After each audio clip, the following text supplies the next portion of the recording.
இப்போ சோலார் பிளேட்டை கூட வை, சோலார் பிளேட் வச்சுன்னா நான் வீரப்பன் ரெண்டு கண்ணையும் தைச்சிக்கிட்டா வரான். சோலார் பிளேட் இருக்கிற தெரியாது, தெரியும். கேமரா வைக்கிறான். அன்றைக்கி வனவிலங்கு இப்போ எவத்த போகுதுன்னு கேமரா வச்சிடறான். அந்த கேமராவையும் கண்டுபிடிச்சி போடுறோம் நாங்களே காட்டுக்குள்ளே போனோம்னா.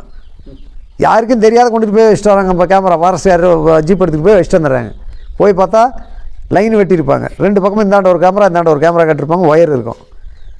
தாட்டினா மட்டும்தான் பளிச்சுன்னு ஃபோட்டோ எடுக்கும். மின்னல் மின்னல் பண்ணுற மாதிரி ஒரு வெளிச்சம் அடிக்கும். அப்போ தான் கேமரா இருக்குதுன்னு கண்டுக்குவோம். நாங்கள் அப்படி பார்த்துக்கிட்டே போயிட்டுருப்போம். ரெண்டு சைடில் இப்படி பார்த்தா மரத்தில் கட்டிருப்பாங்க இவ்வளோ உயரத்தில். கேமரா கட்டிக்கிற அப்படி ஒதுக்கி விட்டு போடாரு போயிடுறதான். இப்போ கேமரா வந்து எத்தனை வருஷம் ஆகிருக்கும்? காட்டுக்குள்ளே கேமரா கட்டி ஒரு 20 வருஷத்துக்கு மேலே இருக்காது.